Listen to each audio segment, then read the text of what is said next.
The good day for those who fear that social media is a kind of wild west full of cowboys who feel that they can behave differently online on social media than they do in, if I may say so, real life.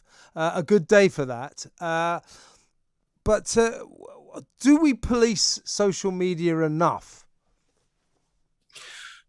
Well, I mean, it is a good day for justice because, of course, these people have been charged under the Malicious Communications Act, 1988. This isn't, the use of electronic means to transmit a death threat has been illegal for a long time. And before that, it was illegal to post someone a threat.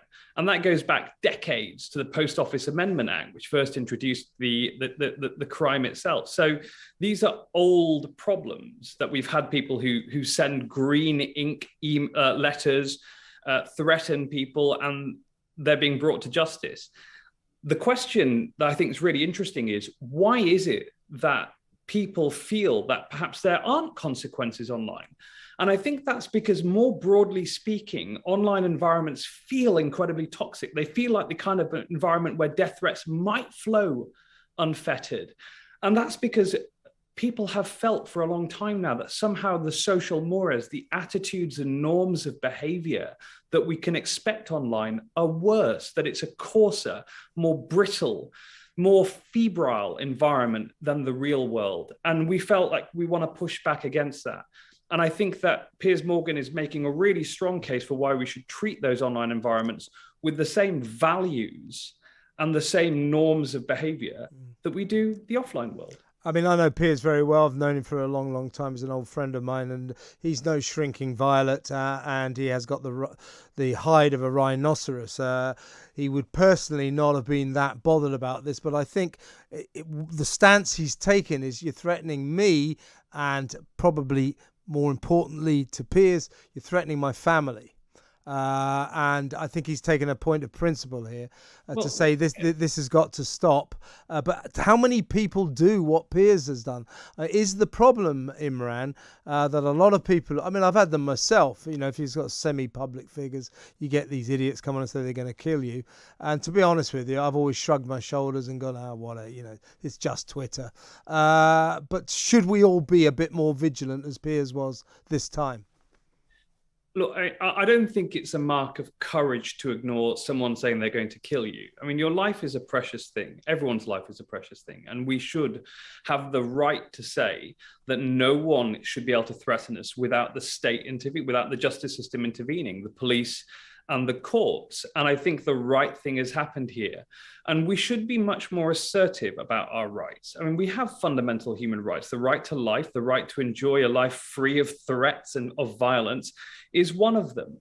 And if we see stuff online, report it to the police, let them take the decision as to whether or not to go ahead with it.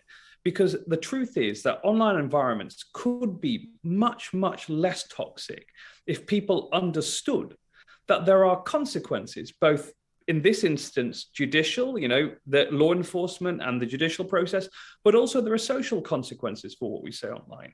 And letting people get away with toxic behavior, well, that's the decision that all of us in society can say, actually, no. When it comes to things like threats, when it comes to the use of abusive, racist language, for example, that around the footballers, Good point. Last year. That's just unacceptable. You don't get to call people the N-word in the real world. You don't get to send threats online.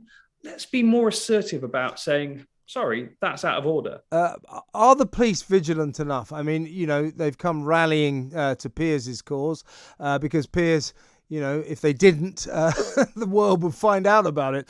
But is this a sort of special case for a celebrity, or in your view, in your experience, are the police vigilant about this cowboy Wild West world of the social media where this stuff goes on all the time? Well, look, I think generally speaking, the police is always trying to do the right thing. I think there may be individual officers who aren't aware of the powers that they have under the Malicious Communications Act, for example, to take action where there is a threat like that. But I know that government's very aware of it. In our discussions with the Home Office, with DCMS, with others, when discussing the upcoming online safety bill, which actually takes further the government's powers to enforce rules on social media platforms. And let's be frank, most of these threats are made on places like social media these days, on Facebook, on Twitter, via direct messaging.